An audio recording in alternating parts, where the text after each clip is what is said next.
Hola, buenas noches y bienvenidos una vez más a este centro asociado de la Universidad Nacional de Educación a Distancia en la isla de Lanzarote. Vamos a iniciar con esto la tercera conferencia de este ciclo que hemos iniciado y organizado el centro conjuntamente con el Ayuntamiento de Arrecife. Esta noche tenemos con nosotros a un joven doctor en Ciencias de la Información, don Mario Ferrer, don Mario Ferrer Peñate, y les acompañan otros señores de quien se va a encargar de presentar nuestro profesor tutor, historiador además, don Félix Delgado. Félix, una vez más, te toca. Él es el coordinador de este ciclo de conferencias, así que con él ya, sin más, empieza a presentar. Bueno, pues gracias, Irene. Bueno, buenas noches. Para mí un orgullo seguir con el curso sobre los barrios, recuperando la historia y la memoria de los barrios. Y hoy tenemos aquí a un emergente, Mario Ferrer Peñate, que nació en Arrecife en 1979. Es una persona que se ha formado muchísimo, o sea, en universidades de España, Portugal y el Reino Unido. En ellas ha conseguido 2 licenciaturas, periodismo e historia del arte, y sobre todo ha coronado todo su currículum con el doctorado, la tesis doctoral sobre la historia del periodismo en Lanzarote y Fuerteventura. Todo esto lo ha abocado a un ejercicio profesional en la gestión cultural, la edición, el periodismo, y sobre todo es muy conocido en Lanzarote por ser uno de los coordinadores de la memoria digital de Lanzarote. Además es un agitador, un dinamizador cultural, ha participado en multitud de conferencias, charlas, y además tiene muchas publicaciones, tanto de corte didáctico como más científicas, de congresos internacionales o nacionales. Bueno, era una elección segura porque Mario conoce muy bien el charco y el lomo, y nosotros queríamos que con él recuperar todos los aconteceres y las vivencias de ese barrio tan carismático de Arrecife. Además queríamos recapacitar sobre la importancia del pasado pesquero de la capital y cuáles son los pros y los contras de su recuperación. Él es una persona que se ha querido acompañar de varios contertulios, entre ellos estaría el geógrafo y también portavoz de la Fundación César Manrique, Alfredo Díaz, el pintor Juan Gopar y el antiguo profesor de la Escuela de Pesca, Mario Ferrer, en este caso Bermúdez. Bueno, yo dejo la palabra a Mario, a sus contertulios, y espero que les guste la charla. Buenas noches, gracias a todos por venir, gracias a la UNED por ofrecerme esta charla. La verdad que cuando supe la idea me gustó mucho, la idea de ir por los barrios de Arrecife, que es una ciudad que a veces parece que no tiene ni historia ni pasado. Y encima me tocó pues 2 barrios, 2 zonas que yo conozco bastante cercanas porque soy de las 4 esquinas.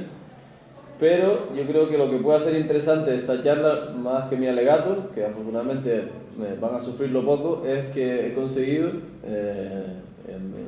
que varias personas acudieran. Igual que a Félix voy a tener que invitarle una cerveza por esa fantástica presentación, pues a estas personas que han decidido venir conmigo, pues les agradezco profundamente que se hayan animado a participar, y sobre todo me voy a apoyar en la memoria de ellos, porque en parte es lo que tratamos, y en una serie de documentos, entre gráficos, textuales y fílmicos, que nos van a ayudar un poco a recordar una zona que yo creo que es esencial de Arrecife, y la idea es que sea bastante informal en cuanto a que vamos a estar conversando entre los 4, y vamos a ir por diferentes partes, y sobre todo voy a apoyarme en lo que les he pedido a ellos, que recuerden, vuelvan un poco a determinadas facetas de su infancia, de su juventud y también de su experiencia. Esa parte, digamos, más nostálgica, pero también la idea es que sea también un poco crítica en cuanto a en qué hemos evolucionado mejor, peor, o cómo ha ido esta zona de Arrecife, ¿no? Para empezar, quería empezar con una serie de fotografías aéreas, porque vamos a hablar un poco de un espacio, ya que estamos hablando de 2 barrios, pues empezamos con el tema urbanístico. Y hay una serie de fotos, estas son de los años 30, años 20, no sabemos exactamente, que se ve Arrecife, el centro de Arrecife, y algunos detalles, aquí ven a la derecha, de las 4 esquinas en adelante, que es donde empieza, digamos, un poco el lomo, es la raíz del barrio, del primer barrio del que vamos a hablar, que es el lomo, que es el más antiguo. Y yo quería, pues bueno, aprovechando ya lo que hablábamos antes, aquí don Mario me recordaba, O bueno, y una de las cosas que tenía que nombrar, y todos sabemos, es que el lomo tiene la espina dorsal es la calle Pérez Galdós y Jacinto Borges, y eso es lo que veremos en todas las fotografías aéreas a partir de aquí. Miren, esta es una foto del año 56, una colección, casi todas estas fotos las pueden encontrar en memoriadelanzarote.com, y aquí ven pues lo que es la raíz de esta zona de Arrecife, que es la calle Pérez Galdós y la calle Jacinto Borges. Bueno, Jacinto Borges es posterior, no sé cuál es el nombre antiguo, pero de resto el urbanismo de esa zona era el urbanismo que podíamos prever en el siglo XIX cuando se fue formando el lomo, que era sobre todo marineros y pescadores que se estaban muchos viniendo del campo para dirigirse a Recife, ¿no? Yo no sé, antes Mani me recordaba que esas dos calles al principio eran intransitables, yo eso no lo sabía, tanto Pérez Galdós como Jacinto Borges. Sí. Para vehículos de ruedas, para peatones no. Peatones había unas veredas por las que se podían subir, pero cuando se asfaltó Pérez Galdós, que fue la primera que se hizo, fue a golpe de barreno, hecho con una barra, un hombre un día entero haciendo el agujero, y se hicieron unas boladuras tremendas, y al final quedó, las primeras casas de la calle Pérez Galdós quedaron hundidas. Antonio, tu casa estaba hundida, ¿no? Y después, a 50 metros, otras casas quedaban en alto, tenía que bajar 3 o 4 escalones para llegar a la calle. Había una piedra muy grande y no se podía pasar. No se podía pasar. Y Jacinto Borges igual, había una muestra, una inclinación allí, vehículos rodados. Llegaba la mar allí, pero no se podía pasar.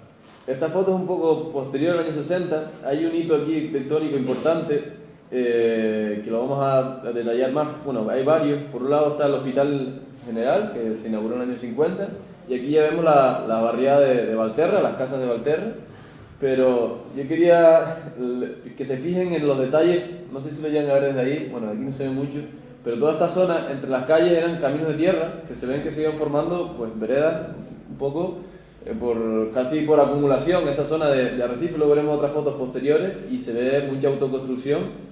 Y lo que decía Félix antes es casi un barrio, el trazado urbanístico es casi medieval, por las callejuelas, todavía pueden ir por esa zona, y son callejuelas pequeñas, que tendría que ser también bastante, ahora que lo pienso, quería comentar los otros dos, bastante divertido de niño, jugar por todas esas zonas y corretear, cuando no había ningún tipo de urbanismo organizado.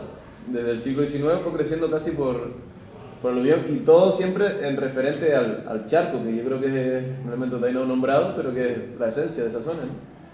Sí, Alfredo vivía más por la zona esa, más laberíntica del norte, por detrás del molino y eso. Yo es que no salí hasta los 15 años del charco. Yo viví ahí 15 años, salí porque yo tenía unas necesidades fisiológicas que cumplir anterior a la de Alfredo, y 3 o 4 años después ya me fui. Pero mi experiencia casi está ligada al charco, que bueno, para mí siempre fue como una isla dentro de la isla, ¿no? Y la relación con la gente que vivía lo que se llamaba la ribera del Charco, ¿no? Así que ya adentrarse en esa zona era crear situaciones de riesgo, es decir, que ¿no? Directamente te apedreaban, ¿no? Es decir, que la gente sabía perfectamente quiénes vivían en un sitio, quiénes eran de otro, te conocían todo el mundo, ¿no? Pero Alfredo sí vivía por eso. Que cuando planteaste los 3 barrios, Valterra, El Charco y Lomo, esos eran 3 barrios que no se podían ver, por lo menos de los pibitos, ¿no? Los niños. Que es verdad lo que dice Juan. Había unas distancias brutales, y eran por esos caminos de tierra también. Es decir, entre lo que era la calle Pérez Galdós y la calle Jacinto Borges, que son las que marcan un poco, las que articulan ese espacio próximo al charco y al lomo, ¿no? El resto era sencillamente llanos, que como lo llamábamos, cuando jugábamos al fútbol, y luego todo lo demás eran callejuelas que llegaban, hombre, no quizás con la idea esa de una ciudad medieval, no sé qué, porque las ciudades medievales normalmente estaban empedradas y estaban asfaltadas, y aquello no había nada, absolutamente. Y lo que decía Mario al principio, eso sucedió con la calle, lo que yo recuerdo de pequeño, ¿no? Con la calle Pérez Galdós, que era una calle que estaba, esa yo no lo recuerdo, la que sí recuerdo es la de Jacinto Borges, cuando se produce la intervención, y muchas casas quedaron absolutamente enterradas, es decir, porque tuvieron que estar equilibrando los perfiles del suelo, ¿no? Me refiero de la calle, para equilibrarlo y hacer aquello transitable para los coches. Y desde entonces lo sufrimos en la calle, bueno, todavía siguen viviendo ahí, en la calle Jacinto Borges, que es un disparate, pero aquello tendría que haber sido peatonal desde hace siglos.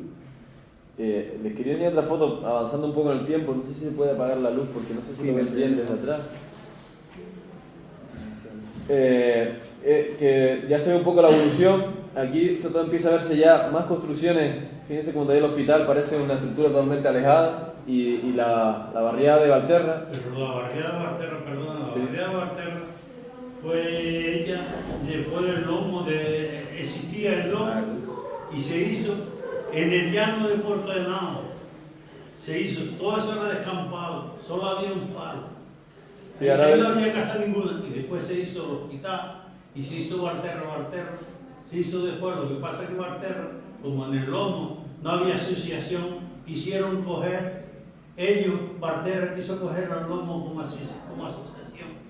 Y es lo que ha pasado, y es porque nombran mucho Valterra.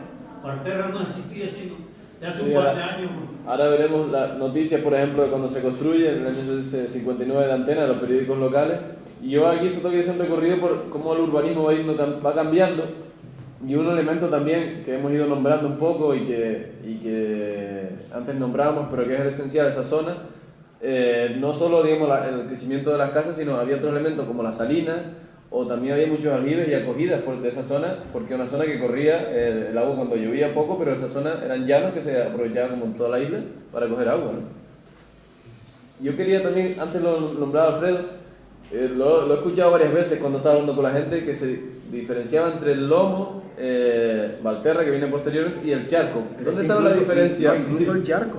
Él, por Charco ejemplo, era del charco abajo, yo del charco arriba. Claro. O sea, imagínate. No, el charco Y tenía charco zona, el charco tenía zona, el charco tenía la puntilla, la muralla, que había una antigua carpintería. No, Antonio, la de Tito era, la de la carpintería que estaba al lado del cine, donde estaba hoy el cine Atlántida.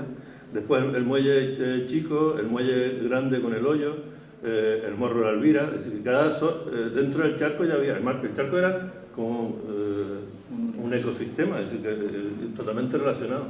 Dice, bueno, si están familiarizados con esto del pensamiento sistémico, dicen que la suma de todas las individualidades no da nunca, es siempre menor que la totalidad del charco. El charco como concepto superaría a todas esas personas, todas esas historias que convivían ahí dentro, ¿no? Porque ahí estaba Marcelillo Languilla, Camilo Calcetín, bueno, todos con sus apodos, ¿no?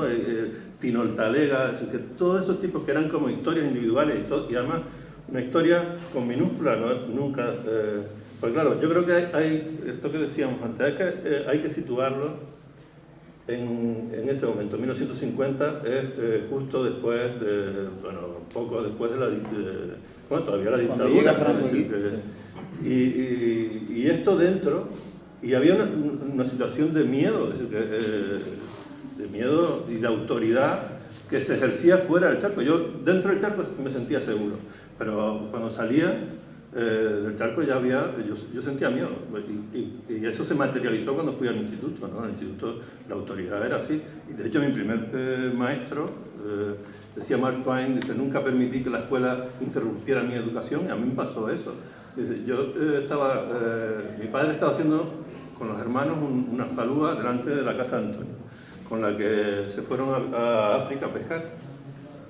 Y pasó don Paco, Bigote Cuca, bueno, no es nada, pero se les llamaba así. Y que era eso, empezaban las clases cantando el himno y la bandera y todo ese lío, ¿no?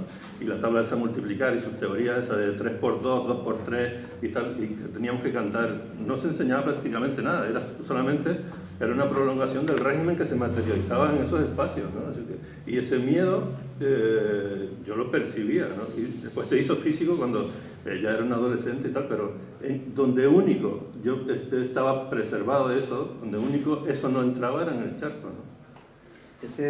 Una cosa con lo que dice Juan, cierto, ¿no? Ese universo en el que nos movíamos, ¿no? En el charco, por ahí estaba todo.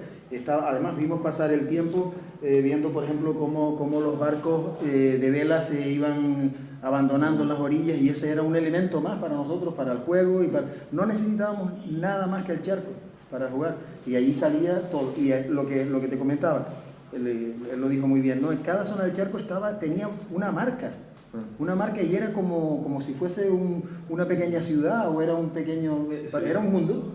Y por supuesto las distancias eran brutales, ¿no? Y nosotros, la gente del charco, no teníamos nada que ver, por ejemplo, con los que estaban enfrente en la puntilla, y los de la puntilla creo que tampoco tenían que ver con los que estaban más allá de la Plaza de las Palmas. Claro. No eran nada. Yo recuerdo, yo tengo una experiencia de eso. Recuerdo, no sabía nada, así que debía ser un enano. Y vendían en esa época unas pipas churrucas, ¿te acuerdas? Y si completabas la palabra, con las letras te regalaban un balón de plástico. Ah, sí. Y entonces con ese balón me agarré el balón y crucé del charco de un lado a otro, ¿no? Si se me va el balón me ahogo, ¿no? Pero cuando llegué al otro sitio tenía la sensación de descubrimiento, ¿no? Había llegado al otro lado, ¿no? Era como llegar a América, es decir, en realidad era un mundo ese. El hoyo en el charco, eso era como un misterio. A la entrada del Puente Grande, bueno, que se conocerán, había como una zona que nunca se vaciaba. Cuando el charco de María Vacía se quedaba seco, se quedaba siempre, y aquello era como el Triángulo de las Bermudas. ¿Te acuerdas que perdíamos los volateros allí? Allí no se podía encontrar nada, era como terrorífico. No podías entrar en el sitio ese porque era Triángulo de las Bermudas. Pues, seguimos, y quería enseñar algunas imágenes ya un poco más recientes. Esta es de Rafael Ángel Domínguez, los 70. Está bien porque se ve pues las dos orillas en realidad, desde la otra orilla. Esto yo creo que es del Hotel Miramar, me parece, y aquí ven pues todo, la verdad, la estructura del lomo en esta zona, de las casas, el charco, a María Vacía, por cierto. Pero hay varias imágenes más curiosas. Esto ya es del Gran Hotel. Aquí se ve en la misma zona, pero desde más lejos y ya posterior, un poco más tarde. Estas son unas fotos de la colección de postales de Rafael Silva, de los años 70. Para que tengan una referencia, si lo ven, esto de aquí atrás es el polideportivo hoy, pero ven todavía las cuatro esquinas, y las cuatro esquinas hacia arriba, aquí está la molina, y no había nada más. La ciudad va creciendo. Esta es otra que está muy interesante por la otra perspectiva, y es lo que veíamos también en la foto de los años 20, la salina en la zona de Naos, que el Naos es, pues, digamos que pues, es hermano gemelo de la zona de la que estamos hablando, están pegados, indisolubles. Y sin relleno, no hay relleno de ningún tipo. Y eso es una cosa que nombramos antes, que se nombra siempre con el charco y esta zona, es el relleno, el famoso efecto del relleno. Antes Juan decía que habría que saber quién lo hizo, quién mandó a hacerlo. Pero junto al relleno, si ven, hay proyectos de secar el charco a principios del siglo, hay un montón de proyectos para toda esta zona. Y sin embargo, las salinas, aquí ven las de Naos, pero ven más allá las de los Betancores en la zona de reducto. Un momento, lo comentábamos antes, que a Recife había mucho más superficie de salinas que de viviendas, evidentemente. De agua que de... Puerto Ganado, todo era salina, hasta el castillo arriba. Antes, de Lloré para arriba, todo eso era salinas. Y habían salinas por todo. La isla entera era salinas por todos lados, sin embargo. Y la marina, la verdad es que esto que tú dices, lo del relleno, porque en realidad esto es una isla que ahora se ha perdido un poco la forma, ¿no? Pero el hecho de que entrara el agua por aquí era lo que regeneraba y limpiaba el charco. Y después era otra isla, el islote y eso. Y para los marineros era esencial eso, porque salíamos cuando había que ir a pescar. Yo pesqué con mi padre. Yo fui uno de los que protesté en esa época. El ayudante de marina y el alcalde, porque cuando estaban trabajando las sardinas, delante de mi casa se ponía de las sardinas de grasa, bolas de grasa, que no hay quien resistiera allí. Claro, Y deducíamos, fue el ayudante de marina, mire, un cartero, porque antes se ponían los carteros colgaditos, mire, venga usted mañana, venían el otro día, el cartero todo oxidado de la grasa esa. Y entonces pues intentar de cerrar eso por la grasa, es que mira, la largaba Lloré, la de Lloré venía para acá, la de Garavilla, la de la Roca, después se formaba allí un... Sí.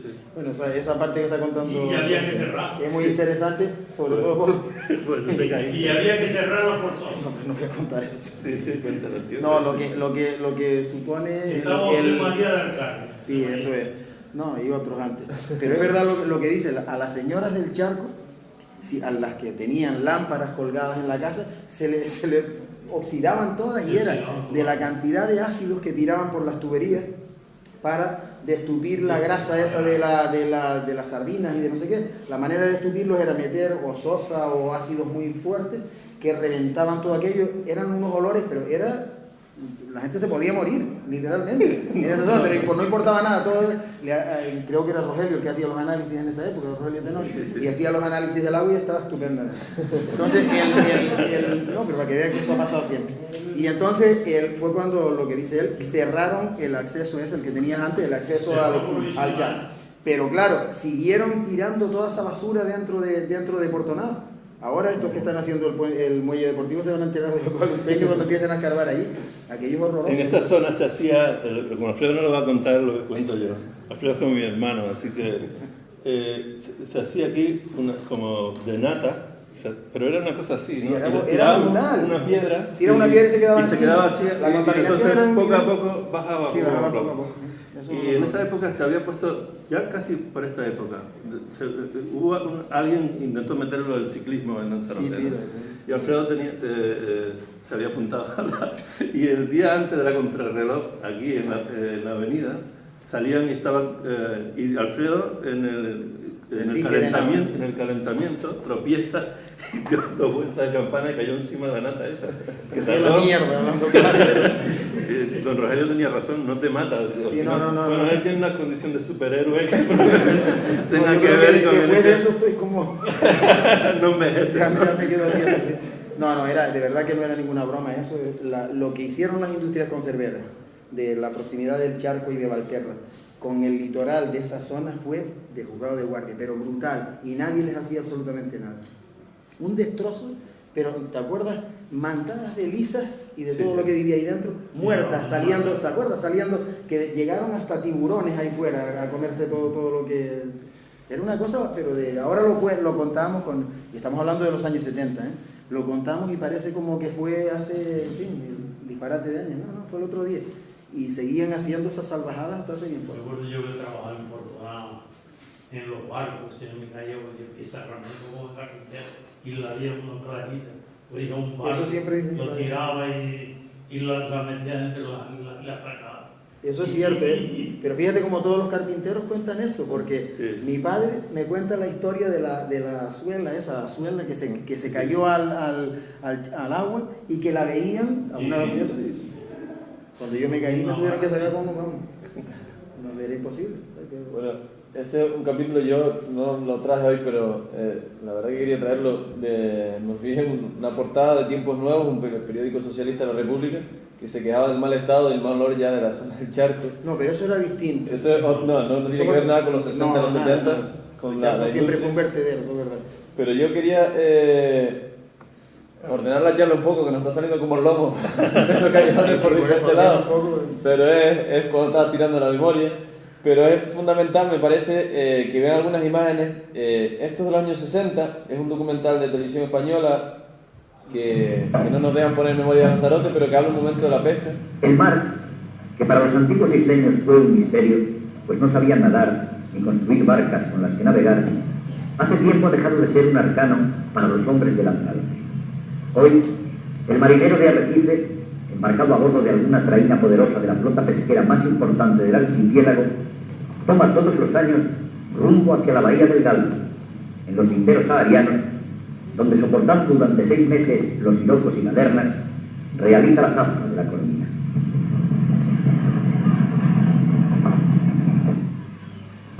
Ahora aquí ya se va a la zona de La Graciosa, una pequeña pieza, y ahora quería que viéramos otro vídeo, pero sí quería, aprovechando que teníamos aquí a don Mario, que antes me lo contaba, nombrar un poco el cambio de la pesca más industrial a partir de los 60, los 70, a la antigua, a la tradicional, que era la zafra, las 2 zafras esas que nombrábamos antes, ¿no? Y como eso también era importante, no solo para los barrios, sino también, yo quería nombrar la vida de la ciudad y cuando llegaban todos esos marineros, que eran casi todos mucho bien en esta zona, en las 2 zafras que había, ¿no? Sobre todo en la posguerra europea y en la guerra europea, este pescado espárido tomó mucho ante la escasez del bacalao, tomó mucho importancia y entonces la zafra grande, que duraba de carnavales a San Ginés, eran 6 meses en la costa exclusivamente pescando corvinas y chernes y tal. Y ese pescado se salaba e iba a Europa como sustituto del bacalao. Y después de San Ginés a Navidades estaba la zafra chica, que eran 3 meses, y entonces esa pesca, el tasarte y otro tipo de pescado. Pero la vida en la ciudad estaba marcada por esa, de Navidades a Carnavales estaban los marinos en casa. Entonces casi todos los niños nacían 9 meses de edad. Y en San Ginés estaban también unos días en casa hasta Navidad que regresaban. Después ese tipo de pesca, pues ya cuando se pudo pescar el bacalao en Terranova y en esos sitios, ya cayó, se exportó mucho a África y era pescado muy salado, casi era saco de pescado en lugar de pescado muy salado. Y hasta que vinieron las conservas, entonces ya vino la conserva y después vino la congelación. Pero eso ya fue 50 y tantos, aunque Rocar empezó a hacer conservas de sardina en latas de 2 kilos ya en los años 40 y tantos, finales de los 40 ya hacía conserva de sardina. Era la única que hacía, porque los otros eran todos a la sopa. Entonces no existía ni garabilla, no existía. Quería tratar, porque la verdad es indisoluble, si vamos a hablar de arrecifes o toda esta zona, el tema de la pesca, para entender la vida en Arrecife y especialmente en estas dos zonas.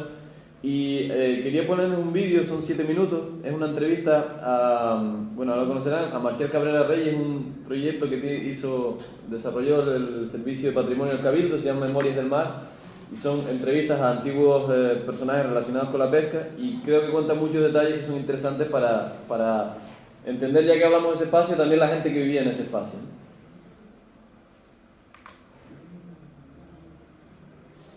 Perdón. A ver, que no puede ser que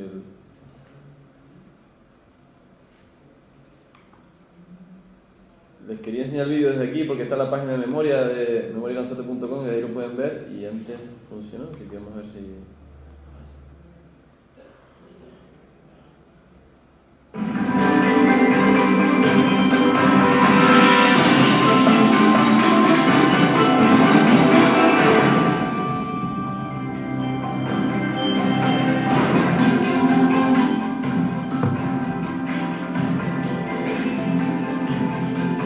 Creo que está previsto presentar porque son como 20 entrevistas y un documental de 1 hora, pero este es un episodio piloto que ya tenemos nosotros en la web. Como tú dices, casi nada. Poca cosa. El trabajo no los obligaban porque viene bien claro, la mayoría iban sin ganar nada.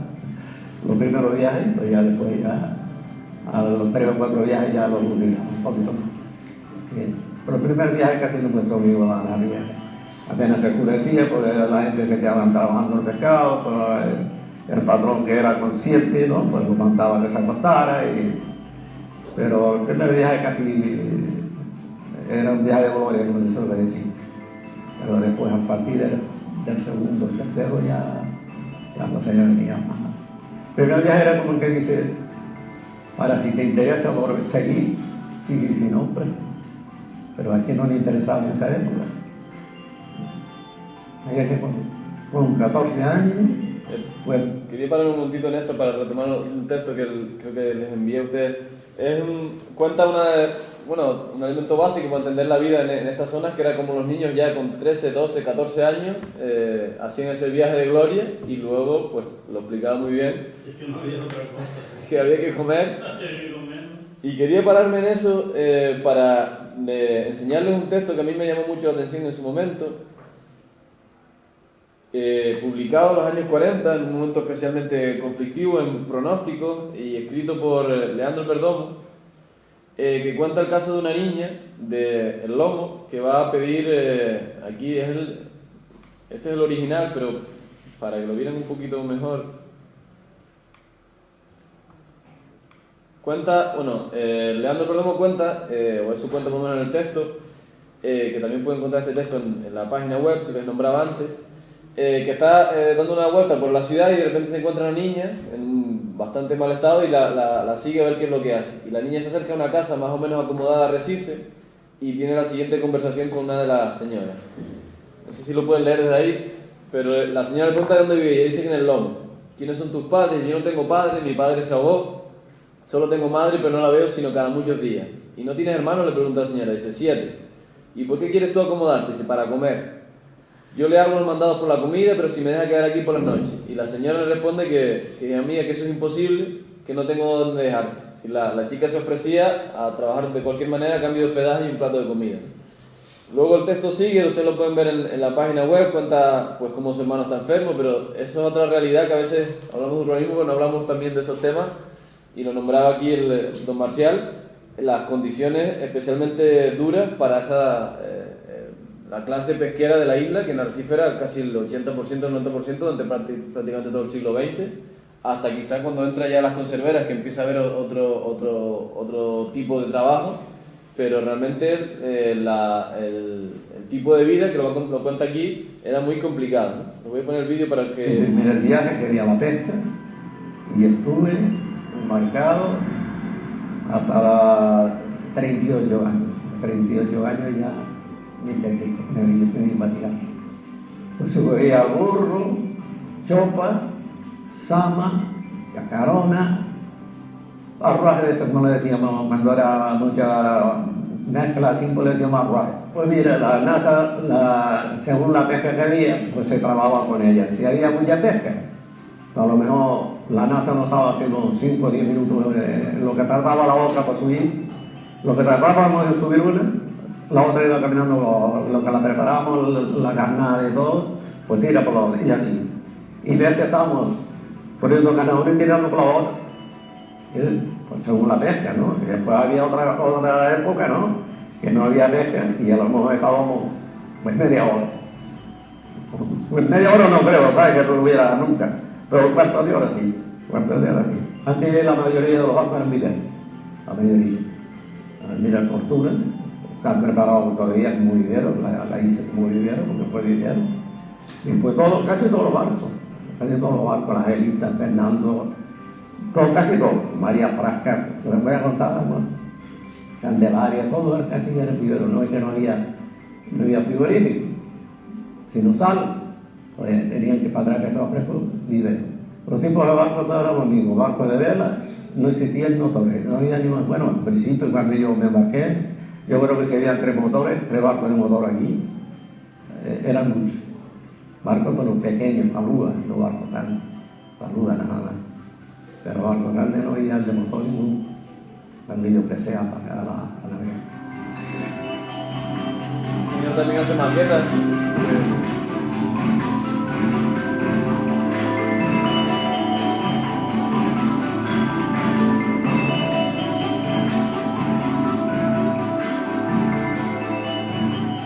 Esto de aquí en África era como que era San Bartolomé, ya eso solo salía uno de memoria, pues porque las cartas lo vino que no eran, desde pequeño, navegando ahí. Y después hay quien está navegando toda la vida y no sabe nada porque no le interesa, no se interesa por saber, ¿no? Y las cosas son así, empecé. Las aquí en Salinas, había pocas salinas aquí, se habían más de 30 salinas. Y en la isla, más de 30 salinas. Sí, se llevaba toneladas esas, unas cuantas toneladas. Pero los barcos pequeños, pues, a lo mejor 6, 7, 8 toneladas, ¿no? O 10, 12. Pero los barcos grandes llevaban más de 30 y más de 40 toneladas. La vida era una vida aperreada, se puede decir, porque lo más aquello de la pesca era la escasez de agua. No había agua para uno lavarse, que sea una vez a la semana o a cada 15 días. No había agua, el agua era racionada. Luego íbamos a tierra y cogíamos agua, la daban racionada también. Pues el aseo era lo peor que había. El aseo era lo peor que había. Pero el trabajo, Él cuenta más detalles, quería ponerle al final, ahora cuando avance un poco el vídeo, pero quería tratar ese asunto también de que el barrio, de que el Lomo y toda esa zona es una zona evidentemente mucho más humilde que el otro lado del charco, que ya estaba más comercial y de otro tipo. Y esa pesca tradicional era realmente las condiciones de vida complicadas, pero una cosa también quería comentar es que había toda una cultura de generaciones y de todo tipo, desde diferentes profesiones ligadas a todo este sector. Y esa, yo creo, a ver, ¿qué opinan ustedes? Que el corazón de esa industria y de esa cultura era precisamente el lomo y Valterra y todo nada, ¿no? Sí, sí es verdad que hay un antes y un después de la llegada de las industrias conserveras, ¿no? A nosotros por edad, pues lo que vivimos fue lo de los años 70 y un poquito antes, ¿no? Y sí es verdad que a pesar de eso, de que estamos hablando de barrios donde el nivel cultural y desde luego el económico era inferior al del centro de Arrecife, no es menos cierto que se generaba una actividad importante. Mira, para que te hagas una idea, en el caso de la calle Jacinto Borges, en la calle Jacinto Borges llegaron a estar hasta 6 tienditas pequeñas, que eran el sustento de la familia, en el sentido de que nuestros padres iban a comprar allí, muchas veces fiándole, porque todavía no había llegado el dinero de África, que es donde estamos. Yo recuerdo, con mi padre lo veía cada 6 meses o cada no sé cuánto, y mi padre no era pescador, es carpintero de Rivera, pero claro, trabajaba ahí. Entonces, el ritmo era totalmente distinto. Estaban las calles de la calle Real y todo eso, donde tenían su actividad propia de zonas comerciales y de no sé qué, pero después estaban, ¿te acuerdas? Esas pequeñas tiendas eran nada, era sencillamente las tiendas de aceite y vinagre famosas, ¿no? O yo qué sé, por ejemplo, había un artesano zapatero, había muchísima actividad en el barrio. Es decir, lo que pasa es que era todo reducido. Un señor que arreglaba, si te tronchaban un no sé qué, el otro que... Había una actividad buena. Quizás lo que comentaba Mario era de un tiempo, o lo que leíamos, ¿no?, de los años 40 o así, lo de este hombre. El Leandro, perdón. Leandro. Claro, esto es un poco más atrás. Es verdad que no había una situación en fin, pero subsistía el barrio más o menos con la llegada de ese dinero que venía de África, ¿no? Me refiero de la venta del pescado, de lo que fuera. Y después otra cosa que inundaba el barrio continuamente, y era algo, por lo menos a mí se me quedó en la memoria para siempre, ¿no? Era ya cuando empiezan a introducirse los barcos de motor, etcétera, el sonido de la onda pesquera que se ponían todas las casas en las radios, los que tenían radio, las tiendas normalmente, a toda caña. Entonces tú ibas por la calle y oías, no sé qué, viene no sé cuánto, acá, sin novedad, tanto el rollo.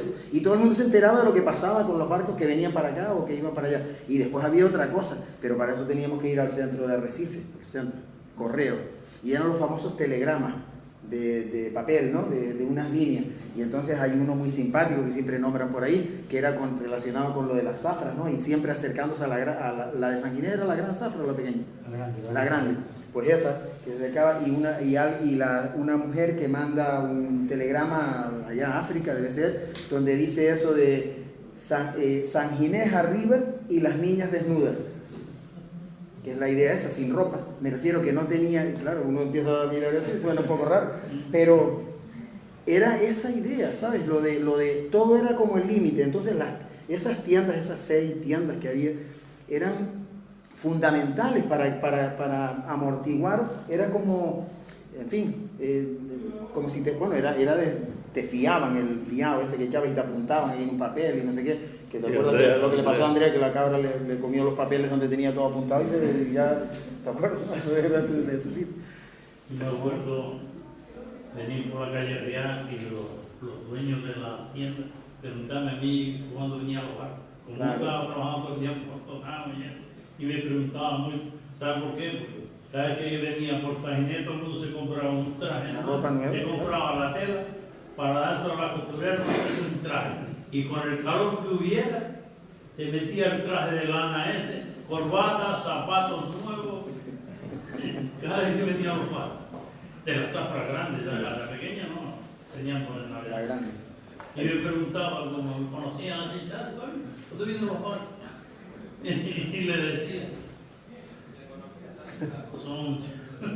hay que nombrar también que aunque había esas condiciones que hemos nombrado, era el núcleo económico en parte, sobre todo a partir de los 40-50, de Arrecife, y también mucha gente del centro o de esa zona se hizo armador y en esa época todavía con la zafra tradicional se hicieron pequeñas fortunas, podemos hablar ahora, pero pequeñas grandes fortunas. La primera inmigración, ¿cuál fue? Los primeros inmigrantes que llegaron aquí vinieron a trabajar de la zona de Barbate, allí en Andalucía, a las fábricas conserveras. Esos son los primeros inmigrantes en este caso. Y ese es el otro ciclo, que es ya con las conserveras, que eso ya sí fue un boom importante, sobre todo para Arrecife, cuando ya se convirtió en los 60, los 70, unos crecimientos, se puede ver estadísticamente, enormes. Ahora, hubo una época muy triste para el lomo, que fue la época de la tuberculosis. Los años 40 y tantos, antes de la llegada de la penicilina, el lomo yo no sé cuántos habitantes tendría, pero tenía un par de centenares. Y yo recuerdo en una sola tarde ver 3 entierros de niños. La misma tarde, 3 entierros de niños del lomo. En la ciudad no circulaba nada. En Las Palmas a los tíos, a los cabulloneros, que las traían de allá y se le compraban para traerlo para aquí para los niños. Aquí en el texto Lando Perdomo, de hecho lo nombra, que la enfermedad que tiene el hermano de la chica es la tuberculosis. Y en otra fase, la verdad, sobre todo, bueno, yo por lo visto muchos de los periódicos de esa época, muy complicada. Había traído también algunos elementos de prensa antigua, aunque quería empezar con este, porque también explica por qué Arrecife es así, por qué el lomo y toda esa zona.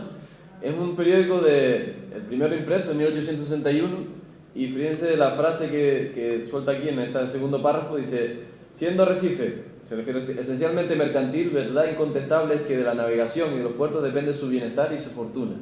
Es una dinámica clarísima de incluso siglos anteriores, ya con Álvarez Rizo, que se fija mucho en el charco, en esa zona, como el puerto y la vocación pesquera estaba ya pronosticada desde toda esa época, y especialmente cómo se vuelcan en esa zona. Y quería, mientras hablábamos de ese tema, ir poniendo una serie de imágenes que pueden ver también en Memoria de Lanzarote, relacionadas con la pesca, de diferentes zonas, que a lo mejor nos sirven también para comentar algunos de los detalles y aquí sí animo a cualquiera que me quiera parar, porque quería enseñar algo de estas fotos también para ilustrar un poco lo que estamos viendo. Y esto es el charco que ustedes conocieron, a lo mejor, en parte. Sí. De aquí hasta mi casa, al lado de las Rojas. Ahí jugamos en los barcos.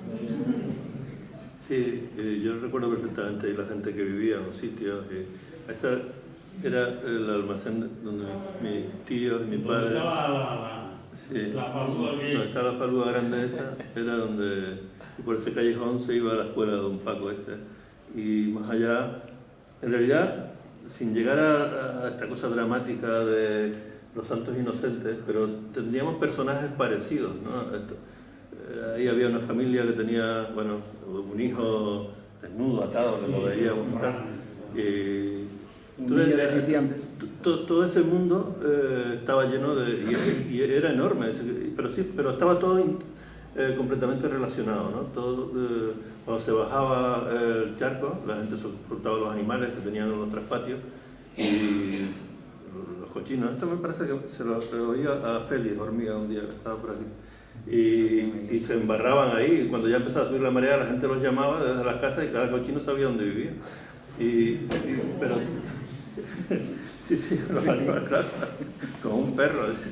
Y bueno, en realidad eran todo pequeñas historias, efectivamente muy pobres, pero yo no sé, las cosas no son como realmente suceden, sino como se recuerdan, ¿no? Y para mí sí tenía, y yo sigo pensando que había como mucha dignidad ahí, ¿no? Porque efectivamente todas las fábricas, que eso es verdad y tal, y las fábricas son los que de alguna forma construyen la fisonomía de lo que es hoy Arrecife, con los barrios y tal, gente que vino del interior y sin embargo, cuando aparece el turismo, que también aparece al final de los 60, y las fábricas entran un poco como en declive, pues claro, yo no puedo hablar de la pesca en relación con África porque toda mi familia pescó en las orillas, ¿no? Pero lo que sí hizo el turismo fue transformarlo todo y banalizarlo todo, ¿no? Esto que yo te puedo estar hablando de la dignidad de cada personaje que vivió aquí, el turismo lo que hace con todo eso es una caricatura. Y yo tengo un cierto resentimiento, siempre lo he tenido con eso y no logro superarlo, ¿sabes? Que ni mi psiquiatra es capaz de corregir ese tipo de cosas. Entonces, y el turismo, bueno, junto con el turismo, claro, por eso te decía que antes no se puede entender esto si se deja fuera el contexto de la dictadura, ¿no? Y la postdictadura y la autoridad. Un día Popotito y 4 policías más perseguían municipales a un chico, era un ladroncillo que había por aquí que llamaban el Garbanzo, no sé, o el Chícharo, el Chícharo. Y entonces los policías corrían detrás del Chícharo y nosotros corríamos detrás de la policía, como una aventura así, ¿no? Como un juego, hasta que la policía se paraba y nos miraba y ¿qué? Tal. Entonces nosotros nos parábamos y volvíamos a correr así. Pero todas esas cosas que sucedían, que eran como por fuera, o cuando pasaba ese camión de hielo que le tirábamos piedras para chupar el hielo y eso, era todo como esa época. Y después llega el turismo, y con el turismo llega otro tipo de autoridad, es decir, que el turismo es Fraga y Franco necesita necesita abrir la frontera, y el turismo es una fuente de divisas y necesita democratizar, entre paréntesis, porque en realidad al principio ni siquiera Franco se lo creía, ni su régimen creía todo el turismo, porque además ponía en riesgo los valores nacionales y tal. Pero en esa época llegan autoridades también, como a ver, en el caso dramático para mi familia, mi familia está poblada de pescadores, de don Anatolio. Y don Anatolio tenía una afición por la pesca, pescaba de tierra así, con un barquito, se iba a pescar. Y un día volvió de pescar con la determinación de que se acabó la pesca en Lanzarote.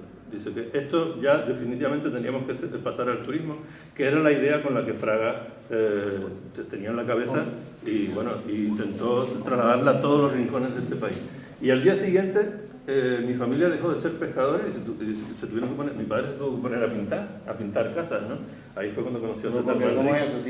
Si Anatolio nos quitó hasta de las orillas a nosotros, a los niños, nos llevó para adentro, entonces ya nos vinimos al centro de la ciudad, como al instituto. Ahí ¿no? fue cuando después ya, en el barco ese, que Alfredo no sabe, pero que lo tengo yo ahora, el padre de Alfredo, que era el carpintero de Rivera, construyó la falúa, la cerazada, la tengo yo.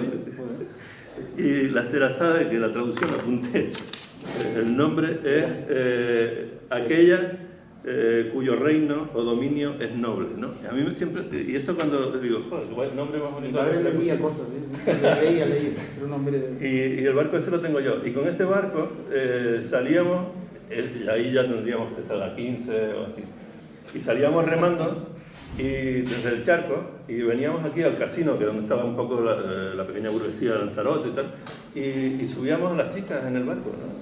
Y yo traicioné primero que Alfredo, después Alfredo se ha quedado ya. Y entonces me quedé con el barco, y íbamos remando y las subíamos y las paseábamos, las llevábamos al islote pequeño. Teníamos hasta motor, hombre, ¿te acuerdas? Le pusimos un motor. Pero nosotros íbamos remando. Sí, pero esa vez era en el remo. ¿Sí? Que te acuerdas que no nos dejaban acercarnos al casino. Sí. Y bueno, y claro, y eso era ya porque los barcos habían dejado de tener sentido.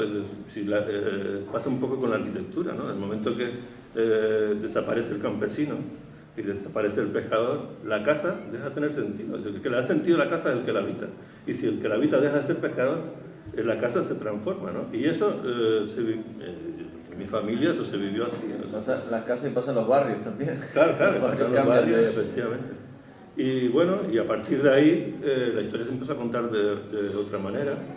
Y eso sí también me fastidiaba, y todavía me sigue envenenando, es cuando se hace una caricatura de los pescadores, cuando la gente se empieza como a disfrazar de eso, ¿no? Es decir, que se visten pero esto lo hizo el turismo aquí y lo hizo en el sur de Francia, es decir, que las camisas estas de rayas era una cosa totalmente de pescadores y de marineros y tal, pero que después se puso de moda cuando los turistas empezaron a meterse en las playas, ¿no? Y aquí pasó lo mismo. Pero yo sigo sin verlo bien, ¿no? Me parecía que ese traje tenía todo. Yo recuerdo perfectamente cómo olía mi padre, ¿no? Cuando venía de África a hacer la zafra esta, el olor a cruje, ¿no? Y el olor a pescado y a gofio y a pan húmedo, y la ropa no se le quitaba el olor de ninguna forma, la podías lavar y tender al sol, y todas estas teorías que habían en el barrio de que si lo tendías toda una noche y el sereno y el sol del día siguiente le quitaba el olor. No, no, eso olía siempre así. Y ese olor es como para alguien que sea religioso, que vaya ahora a la iglesia, y ese olor a incienso, pues para mí el olor de la ropa esa tiene eso. Por eso a mí me parece, estos ejercicios que se hacen desde la literatura, cuando se van a los sitios, yo sé que esta pobreza existía y que probablemente no había una belleza en el sentido que hoy se entiende por belleza, ¿no? Así, esta belleza higiénica que hay hoy, ¿no? Pero para mí, yo sí, de hecho, todo lo que yo hago tiene relación con ese mundo y con esas sensaciones, ¿no? Es decir, nuestra experiencia es siempre emocional en ese sentido, y nuestros recuerdos tienen que ver con las emociones. Y yo recuerdo perfectamente el olor, recuerdo la textura de la ropa, esa cosa acartonada del pantalón, y es como si para otros van a misa y le besan los dedos gordos a los santos, ¿no? Sí, el tema del olor es algo muy característico de esta época, del arrecife pesquero, que mucha gente lo echa de menos. Y lo que tú dices, el otro día estaba en una pequeña exposición sobre el lenguaje y encontré la etimología de la palabra recordar, viene de recordis, que en latín volver al corazón. Entonces también los barrios, lo que hemos intentado, aunque yo he ido un poco desorganizadamente, es también contar las historias de la gente que vive esos barrios. Y quería aprovechar, ya que usted tiene una frase también a don Mario, si cómo era el lomo, esa zona del charco, un poco antes que ellos, una generación antes. Mario, ¿Qué recuerdo? Yo creo que Mario se acuerda cuando hicieron una playa del Charco Salinero. Hicieron, sí. La playa, cogieron donde vimos tal muro, echaron camiones de arena y llegaba uno hasta la orilla de la mar, te bajaban y todo aquello era una playa, y la mar no llegaba allí, hasta de un sitio a otro. Mario está hablando. El barrio en aquella época era muy reducido, porque hasta el final de la calle León Castillo ya no se llamaba Lomo, se llamaba Taiche Chico. Y para ir al Lomo, pues había que ir por Taiche Chico, porque estas dos calles estaban intransitables. Y era muy reducido. El Hospital Viejo, lo que llamábamos el Hospital Viejo, que era una especie de ciudadela, era una casa aislada, era sola. Y aquí para allá no había nada. No había nada. Solo había dos casitas que era de uno que estaban los correos del suegro Ruperto, de esa gente igual. Sí. Era las únicas, de ahí la Salina. Parterra ni nada de eso existía. Nada, de allí por arriba no existía nada. Los González Lebrín, que eran los dueños de la salina, aquellas de... Solo existía arriba la salina de Antonio Vera, que allá casi, o por allá de Chacón, existía la salina así. Por ahí no existía más nada, sino la casa del Torrero y... Yo no sé de qué época sería, igual Mario nos puede decir. Cerca de la casa de esa del Cabrerón, del Hospital Viejo, en una de las esquinas, mirando desde el Cabrerón hacia el norte, en una de las esquinas, en una pared, había una especie de mural de propaganda de Philips. ¿De Philips? Sí, yo no sé si alguno se acuerda. Sí, ¿verdad? Y yo no sé de qué época, pero eran magníficos, por cierto. Era una cosa extraña, porque en Lanzarote no había nada y de repente un cartel allí de Philips, en aquella pero gigantesco, hecho como de cerámica. Algo así. Sí, azulón, sí. Que después había otro de eso de abonar con nitrato de Chile, no sé qué. Pero este sí. Y por ejemplo, lo que antes decía, ahora voy a comentar un poco de... No, porque estaban diciendo lo de la playa. Sí, el charco tenía... de la playa, pero que el charco siempre tuvo una playa. No, el charco, César. Pero eso es después. Y rellenaron de camiones y camiones de arena. Yo me acuerdo, eso sí es verdad. Uno de los chicos míos se me cayó, se me partió un brazo. Con la bicicleta se me cayó por allá en la última escalinata. Se me cayó allí abajo. No, pero eso ya fue después de la intervención de Madrid. No, después ya se claro. Pero antes de todo eso, antes de hacer la avenida esa, el charco, cerca de tu casa, el charco siempre tuvo una playa, que era lo que está cerca de casa de tu abuelo. Y en esa playa jugábamos al fútbol, ¿te acuerdas? Y una vez estaban los chiquillos jugando al fútbol allí, y estaba el abuelo de este señor sentado detrás con otros viejos que se sentaban allí detrás en el palo de barco que había. Sí, pero- Y entonces uno de los niños, el abuelo de Juan, siempre fumaba en pipa, una pipa de esas así y tal. Y recuerdo que le metieron un pelotazo al viejo y la pipa saltó así para allá contra el morro del albir y estalló, se rompió, se la cargaron. ¿Sabes lo que decía lo de la buena gente? ¿Sabes lo que hicieron los niños? Una colecta entre ellos y le fueron al centro, de la tienda esa que venden tabaco y eso ahí en la calle Real, y ahí le compraron una pipa al abuelo de Juan. ¿Sabes? Ese tipo de cosas, tú dices, y eran, ¿qué eran? ¿Los mataperros, los niños malos de los barrios? ¿O eran, ¿sabes qué? Y eso fue mucho antes. No, Pero yo lo que recuerdo es la playa que hicieron. Si yo aprendí a conducir en el Chaco Sainés. Sí. No, y la relación... Y la relación que tenían, claro, y la relación que tenían los vecinos con la orilla es fundamental, ¿no? ¿Cómo se entiende? No se entiende el charco sin la orilla, ¿no? Y a mí además me gustaba muchísimo el nombre que se llamara Ribera del Charco, y hoy no se llama Ribera del Charco, y otra de las cosas que tengo ahí atravesadas, que tiene otro nombre, ¿no? ¿Cómo se llama? Ahora es Avenida César Manrique. ¿Quién era ese? Sí, no sé.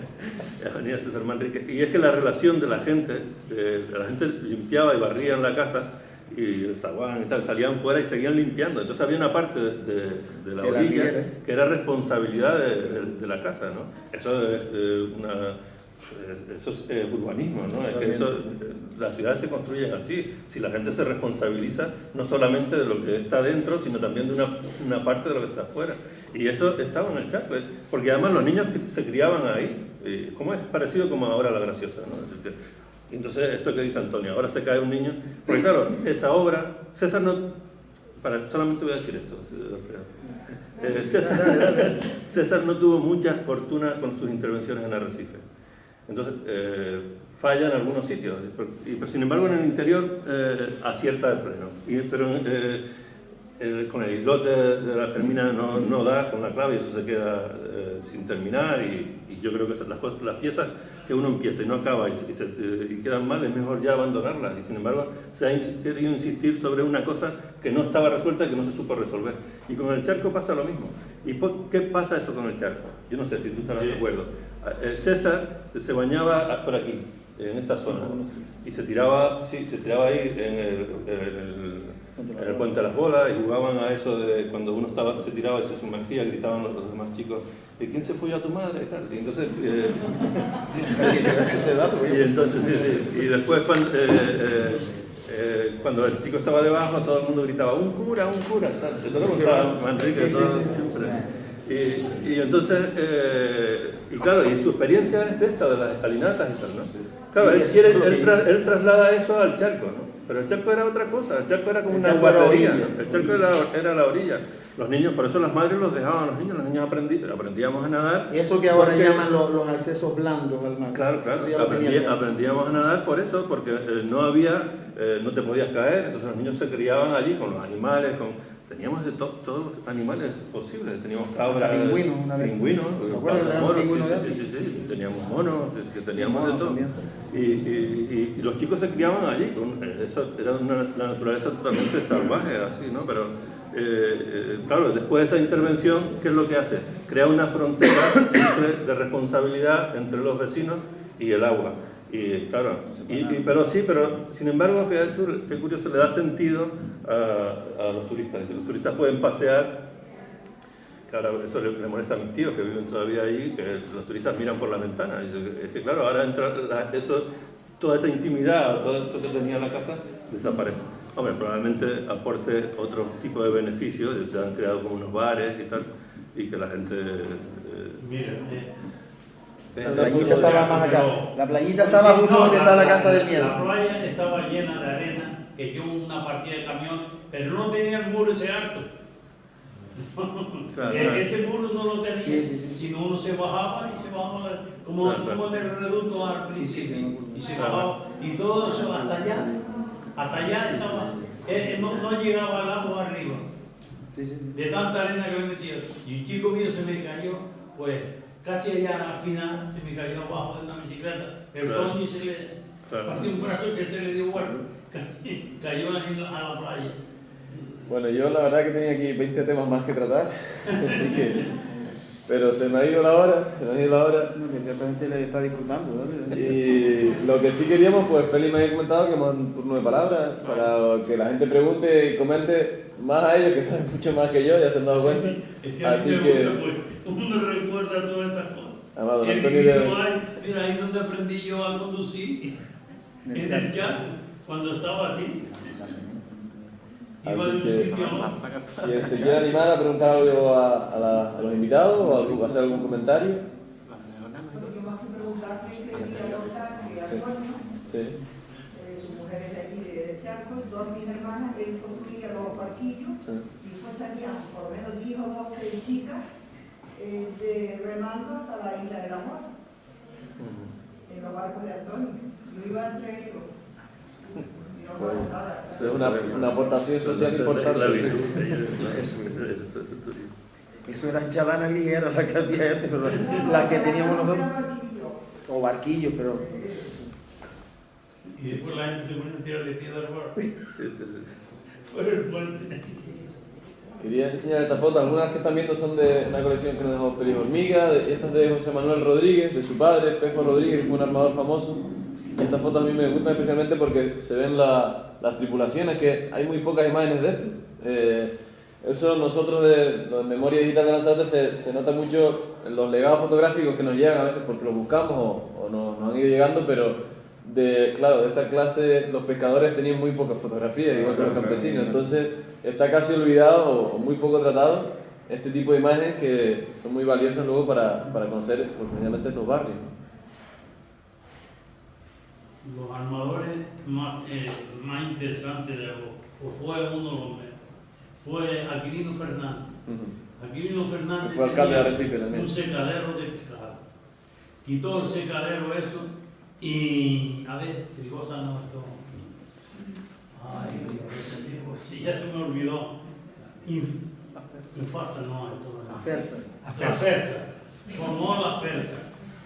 Pues yo, después de la Fersa, formó en el muelle Frigosa.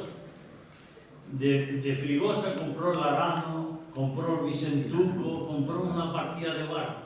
Y venían los barcos todos japoneses a echar pescado aquí a Lanzarote.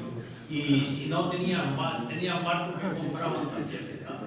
Y se lo traían aquí a don Aquilino Fernández. Por eso digo yo que don Aquilino Fernández en la pesca fue el hombre más interesante el que le dio mucho trabajo. Es que la Fersa tenía más de 400 barcos, entre barcos motores pequeños y grandes. Sí, estamos en un momento ya, los 70, que Arrecife... Tenía el Yolandita, el Yolandita, el Gonzalo, una cantidad de barcos enormes, y de esos pequeñitos. Así que fue el Lanzarote, quien le dio vida a Lanzarote, fue don Aquilino Fernández. Yo no he conocido otro armador. No, eso es para que lo tengan en cuenta.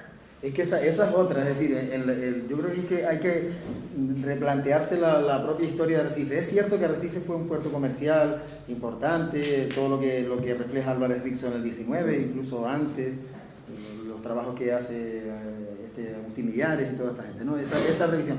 Pero en realidad de donde viene el alimento de Arrecife es de esa zona. Es decir, esa es la zona portuaria, es la zona, claro, la que produce. No había otra que venía del campo, que se exportaba algo, que siempre decimos, no, la exportación de cebolla, desde aquí, desde el Muelle Chico y tal. Eso también es cierto, pero no es menos cierto que es lo otro. Es decir, yo creo que habría que replantear las cosas un poco, ¿no? De dónde estaba de verdad el alimento de la ciudad. Es decir, ¿de dónde llega el alimento de la ciudad? ¿Llega por ahí? Sí, tanto de la pesca litoral, de la pesca artesanal litoral, como la pesca de altura.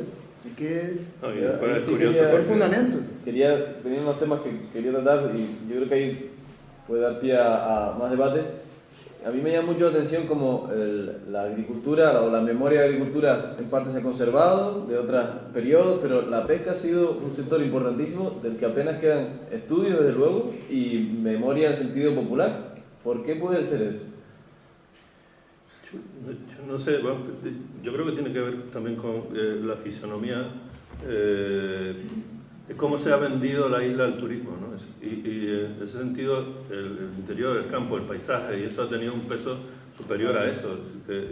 No se materializó bien esto, ¿no? Y quedaron excluidos. De hecho, cuando llega don Anatolio y prohíbe la pesca y tal, y se desencadena todo un montón de actos agresivos contra los pescadores, y además una campaña un poco de prestigio y sin embargo, se fue totalmente amable con otras, por ejemplo, con las fábricas de sardinas, que estaban destruyendo el litoral, le estaban prendiendo fuego a los fondos de arrecife, ¿no? Y sin embargo, con eso, claro, eso efectivamente había más gente que vivía de eso, ¿no?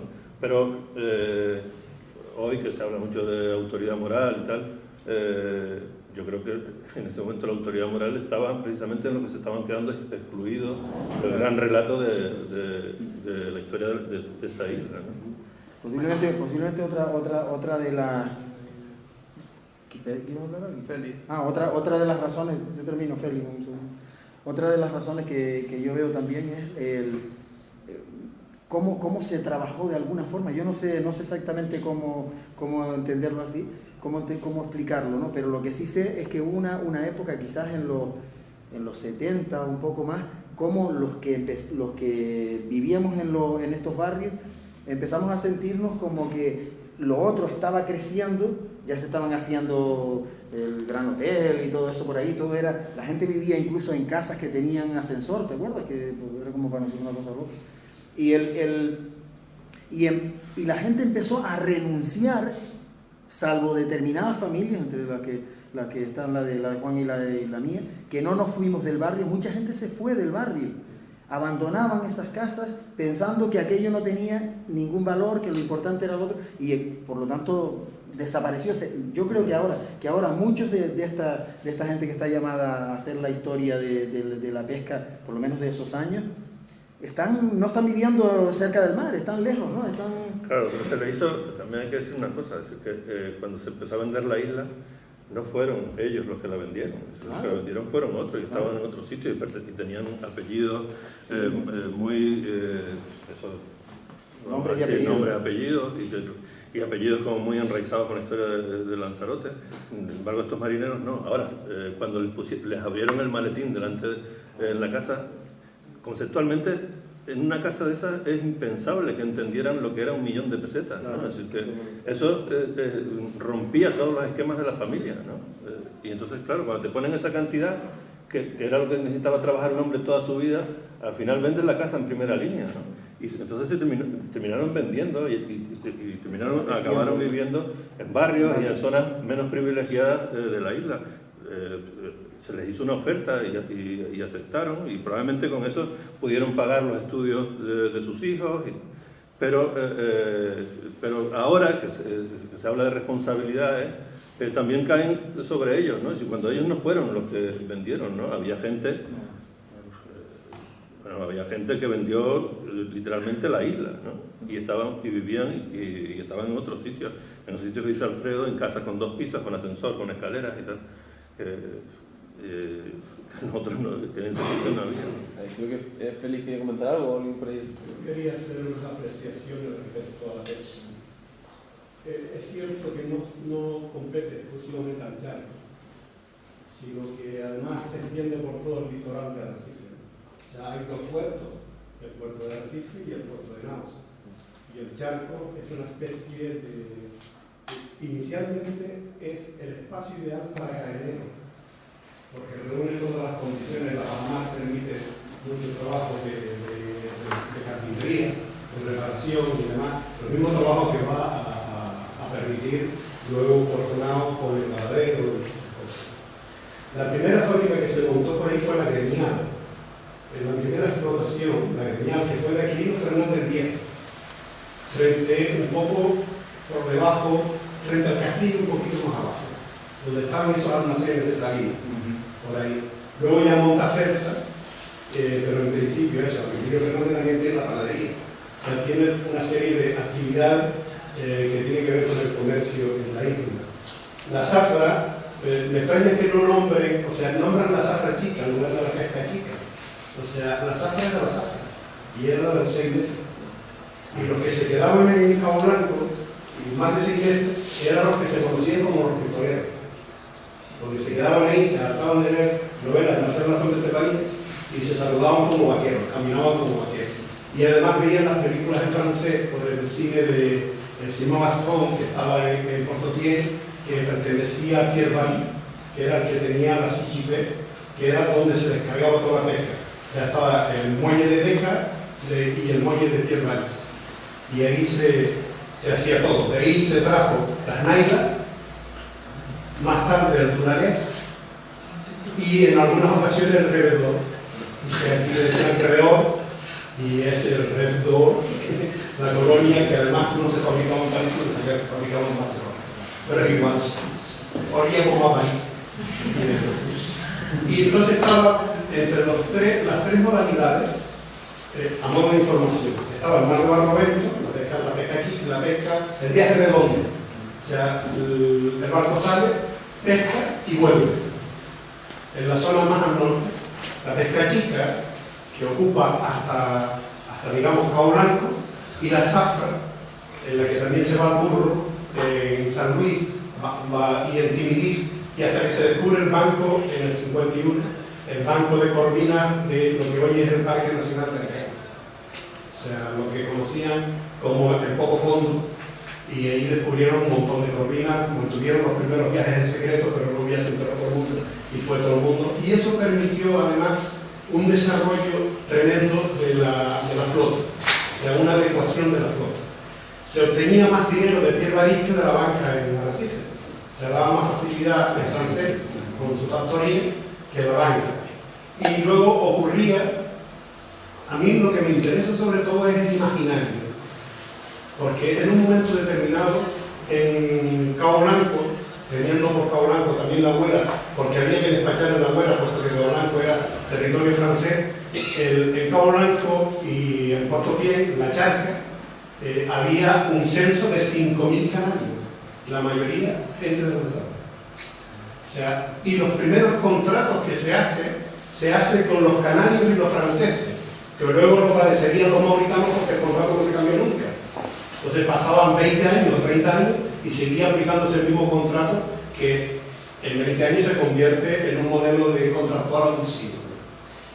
Y el imaginario sí me interesa porque hay toda una relación de apariciones, toda una relación de palabras que no se deben pronunciar, como infierno, como muerte, toda esa historia que no debe ahondar o profundizar en la miseria, en la penuria, más que nada, en la penuria.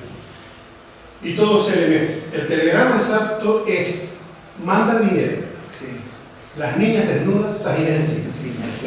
Con lo cual cobra una dimensión más morbosa. Pero hay un telegrama que es increíble. Cuando el rabo del ciclón del 51, la gente empieza a recibir aquí telegramas diciendo, estamos bien. Y en todas las casas se recibía, estamos bien. Entonces la gente dice, bueno, ¿qué pasó? Porque nadie sabía qué había pasado. Bueno, había ocurrido el huracán, el temporal ese del rabo del ciclón. Entonces uno de los telegramas que es genial es, tiene que ver, parece un chiste, pero tiene que ver, o parece que broma, pero tiene que ver con la necesidad de saber de primera mano lo que está ocurriendo, o sea, oír directamente de la boca al oído, para que eso transmita sangre y respiración. Entonces el telegrama dice, han dichome, lo manda una mujer a Cabo Blanco, al marido, han dichome que eres muerto, contéstame si es verdad. Bueno, el que fue un mamón probablemente fue el tío que ese era un tío del correo. Pero ese elemento sí es descriptivo de una situación que es penurosa, ¿no? Y entiendo que lo del Charco es más flagrante todavía cuando el Charco puede titularse la primera plaza pública de la ciudad. O sea, fronterarla no tiene sentido. Es que no tenía sentido ni cuando se hizo. Es decir, lo grave está en que en el momento en que se hace, todo el mundo tiene un pensamiento que es distinto a eso, es distinto al que se hizo. La metida de Hamlet, la metida de arena, ahí lo que hizo fue, sin balastro ninguno, sin piedra debajo, lo que hizo fue sellar el fondo, con lo cual por arriba era dorado y escarbado y en negro. O sea, se había podrido, se había dejado falta de oxigenación, todo eso. Y luego lo más triste todavía es que la gente se llevó de esas calles, de esos sitios que empezaron a ser muy caros, porque había mucha apetencia de vivir los otros, porque tenían mucho dinero. Toda esa gente se llevó a un almacén en Arganal, Vista, un trozo de red, una foto antigua sacada en el canal de con la provincia, y transformó la memoria en una especie de fosilización del recuerdo, ¿no? Yo insisto igual que Mario, efectivamente me parece muy bonita la palabra recordar, conozco la etimología de la palabra, siempre me pareció muy bonita, pero yo siempre me apunté más a Amarcor, ¿no? A Amarcor, porque esa memoria sí es casi coincidente con la nuestra, una memoria de una presión autoritaria muy fuerte, y sin embargo muy creativa. Muy creativo. Los chinijitos del Charco sufrieron lo mismo que en mi caso los chinijitos del Callejón Luisa, ¿no? Y los chinijitos de la Destila y demás. Lo que pasa es que el Charco es verdad, es un microsistema que se cierra y entonces todo cuanto grites en la parte donde usted vivía, en el Morro de Alvira allí, viene con un eco terrible de la iglesia. Lo escuchábamos desde el lado, lo hacíamos desde ahí. Pero es como muy simbólico que el eco que venga desde la iglesia. Sí, y con la iglesia. No, eso que dice Félix es cierto, lo el carácter simbólico de esos sitios. Y ahora estamos en una biblioteca y con lo de la literatura, ¿no? Es que decía Ángel Gabilondo que cuando sostienes un libro, el libro te sostiene a ti. Yo leí 100 años de soledad cuando tenía 15 años. Es cierto que antes toda mi familia entera son analfabetos, ¿no? Así que no había libros, no sabían leer y escribir, todos pescadores, marineros y muchos y toda la zona, pero sin embargo tenían una capacidad de narrar, como demostraba Félix, era increíble, ¿no? No había televisión. La primera televisión que llegó la tenía un tío mío que navegaba en un barco de Santiago y íbamos como 15 a la casa a ver a Daniel Boone. Y bueno, cuando llegó la primera televisión a casa de mi abuela y había fuego de Daniel Boone en blanco y negro, mi abuelo abría las ventanas para no se le llenara la habitación de humo. Así que eso pasó después. Sin embargo, la literatura sudamericana, todo eso que estamos familiarizados, los relatos, la capacidad narrativa tan potente y además hablar de una cosa que era el mar, que era todo extraño en el mar, ¿no? En el mar habitaba todo, ¿no? Las pesadillas de mi padre, aún hoy, que está empezando a perder la memoria, tienen que ver con algo que lo amenaza del fondo del mar, ¿no? Y eso en toda la familia, ¿no? Pero cuando leo eso, a García Márquez sobre todo con 100 años de soledad, al principio, que fue como lo primero, empiezo a reconocer a mi familia. Digo, pues el Charco era Macondo. Y entonces eso estaba pasando allí. Y después, probablemente por eso, yo creo que empecé a leer por García Márquez.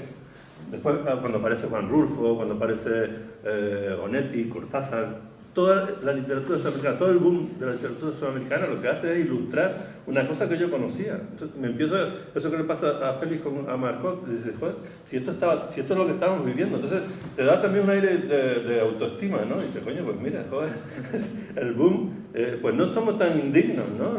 Pues aquí hay una historia. Una historia que ha quedado relegada, que no tiene plazas, ni pedestales, ni generales a caballo, pero sin embargo eso está por recuperar, ¿no? Está por observar desde ese punto menos pedante de esto de las culturas públicas, pero sí poniendo nombre y devolviendo a la otra historia, a la historia esa con mayúsculas, a personajes que han quedado disueltos en la historia de esta isla, ¿no? Además, es verdad lo del tema de ese imaginario y de cómo se narraban todas esas historias, pero eran historias de aquí y historias también de allá, de África. Yo recuerdo que muchas veces los viejos del Charco nos dejaban sentar con ellos, había unos sitios al zoco donde se sentaban a hablar ellos, y cuando nos dejaban a nosotros sentarnos cerca y tú ponías la oreja, con 7, 8 añitos y escuchabas lo que ellos contaban tú dices, joder, es que esto... Después empezamos a leer, y eso lo recuerdo bien cuando Juan empezó a leer 100 años de soledad, porque lo sufrimos nosotros, porque empezó a contarnos todo lo de 100 años de soledad, y ahí nos metimos también. Sí, pues fue el descubrimiento. Y entonces a partir de ahí, de verdad, escuchar a esta gente sentados ahí, todas las tardes había cuentos. Esa era nuestra televisión. Nos sentábamos allí hasta que se hacía de noche y teníamos que ir para casa, ¿no? Después de la escuela y después de todo eso, nos sentábamos con estos viejos ahí. Y las historias que contaban tenían que ver con eso, con el realismo mágico, pero sin lugar a dudas, era eso. Duda. Yo podría ya, claro, eso sería para venir otro día y contar la historia de mi abuela. Podríamos estar aquí 2 semanas, ¿no? Pero mi abuela, porque claro, cuando los hombres desertan del mar, y mi abuelo desertó muy joven porque tuvo el ciclón ese que le pilló entre Jacksonville, por la zona del Triángulo de las Bermudas, con un barco que se llamaba el Guadalhorce, y él viene y se refugia en la casa, se va al traspatio, la parte más alejada de la casa, y se queda a vivir allí detrás. Y entonces mi abuela tuvo que tomar como el mando de la casa, hacerse con la casa. Y con la casa y con los tropecientos hijos que tenía, ¿no? Es decir, porque mi abuelo de pronto se quitó de en medio. Y mi abuela contaba, claro, tenía que alimentarla no solamente de una forma física, es decir, darle de comer a los hijos, sino alimentar espiritualmente ese sitio, ¿no? Y entonces contaba cosas que eran fantásticas, que era por eso con lo que yo me identificaba con el boom sudamericano. Y era, por ejemplo, mi abuela tenía un kíkere en el traspatio, conviviendo con mi abuelo y gallos de pelea, porque el otro abuelo que yo tenía fue entrenador de galleros, ¿no? Y el kíkere un día vuelve mi abuela a la cocina y con mis tías y tal, y dice, estoy entendiendo al kíkere. Y entonces mis tías, bueno, ¿esto qué es? Y el kíkere, dice, Cristo nació hoy. Entonces empezó por frases sencillas y al final ya entendía todo lo que decía el kíkere. Y el kíkere al final empezó no solamente a hablar de cosas así relacionadas con Dios y tal, sino es que ella hablaba de cuestiones que le afectaban a la familia, ¿no? Y claro, y entonces ya empezó a intervenir en decisiones que se tomaban en la casa. Mi tía Tina pasó por allí un novio inglés y tal, y le regaló un cocker grande de esto, un perro de casa medio verdoso, no sé cómo. Y mi abuela con ese perro tan raro que tenía color verde lo puso en el traspatio con las gallinas y tal. Y un día se le comió 7 gallinas a mi abuela. Entonces al día siguiente mi abuela llama a mi tía Tina y dice, oye, he hablado con el kíkere que dice que ese novio no te conviene. Y entonces le devolvió el perro, ¿no? Y bueno, y entonces todo este tipo de historias pasaban allí, pero con una naturalidad, eso lo contaban ellas, y ellas lo contaban mucho mejor, y contaban estas cuestiones totalmente domésticas, pero que iban alimentando eso, de emociones y sueños la casa, ¿no? Pues me parece que ya se nos ha pasado el tiempo bastante, ¿no? Mario, perdona, yo quería decirle a Alfredo que mucha gente se fue del Chaco no porque viniera a su casa, sino que sus casas no eran de ellos, eran muy pobres.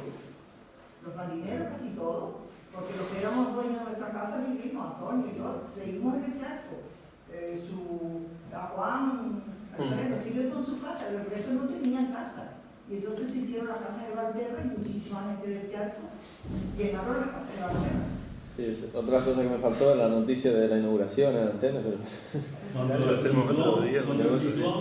Un barco de tu madre se hundió allá en Cabo Blanco, se hundió un primo mío, un sobrino tuyo o un primo también tuyo de 10 años más, tu tío, perdieron la vida en Cabo Blanco.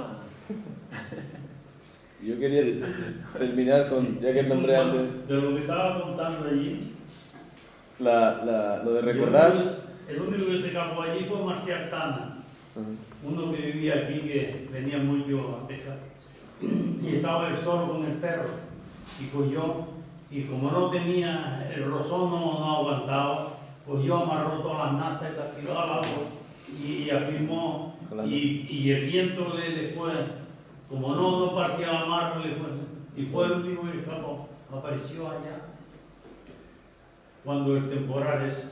Pues como ven, hay historias, hemos tocado una mínima parte del barrio o de esta zona para estar hablando horas y horas, pero tenemos que ir cerrando. Yo quería, ya que antes lo de recordar, estoy con la exposición que vi la etimología de determinadas palabras, y hay una que me llamó mucho la atención, que es la palabra nostalgia, que lo nombraba el otro día, que viene del griego nosos, que es regresar, y algia, que es dolor o sufrimiento. Entonces, nostalgia es como, viene a ser más o menos etimológicamente el sufrimiento de no poder regresar.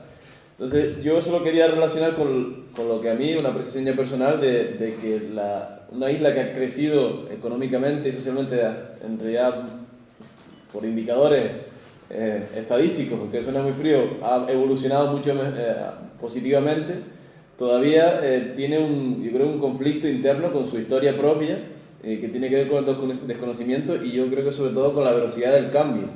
Y lo que decía Félix, o decían por aquí antes, cómo ese imaginario, en este caso el imaginario de la pesca, desapareció de forma muy rápida. Una cultura muy instaurada se fue eliminando, y yo creo que eso es uno de los méritos que tiene este ciclo, el retomar a la gente la palabra, y la palabra de recordar, no solo desde el punto de vista científico histórico, sino en esa memoria personal y colectiva. Creo lo que hemos intentado hacer en esta charla, ¿no? Y pues, agradecerles a todos los ponentes que vinieran a una charla tan complicada en cierto sentido, tan indefinida, y desde luego a la UNED por esta iniciativa, ¿no? Bueno, ya decía yo que Mario es una apuesta segura, ¿sabes? Con este cierre, ¿sabes? O sea, agradezco mucho la tertulia, ha sido muy interesante, y nos vemos el próximo jueves con La Vega. Bueno, muchas gracias a todos.